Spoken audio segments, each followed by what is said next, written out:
The Colombian exchange through Juana Ines de la Cruz's eyes is a deeply personal story. It allowed her to access poetry and culture that would stimulate her own works, inspiring generations to come. The interconnectedness and opportunity catalyzed by the Colombian exchange gave Juana the chance to write her own story and inspire the stories of thousands to come. She was born in 1651 in Napantla, Mexico, to a Spanish father and Creole mother, and from a young age benefited enormously from many resources provided to her. Her study widely influenced her future works and ideologies.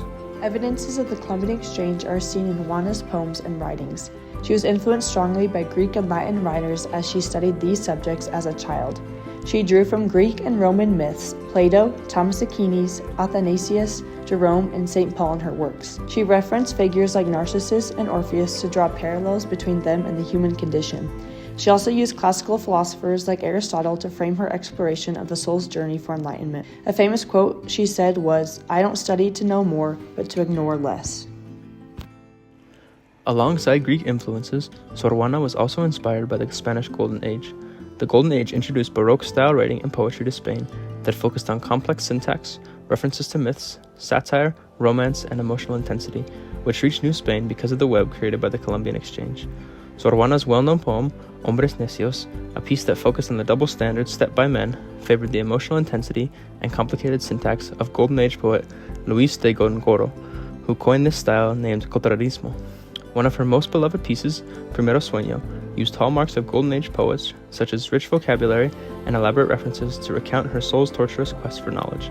The Colombian exchange, with its vast resources and deep-rooted influence in the life of this inspiring woman, permitted Juana Ines de la Cruz to access poetry and culture that framed her life's work and accomplishments.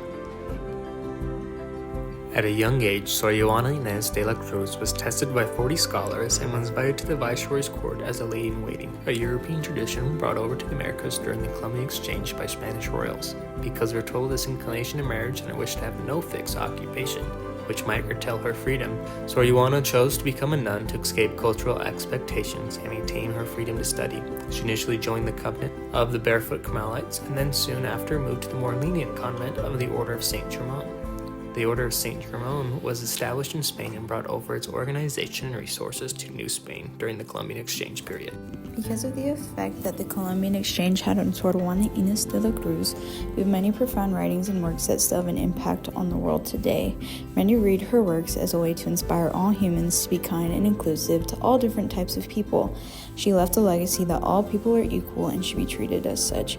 We can learn from her example to constantly be learning and striving to become better.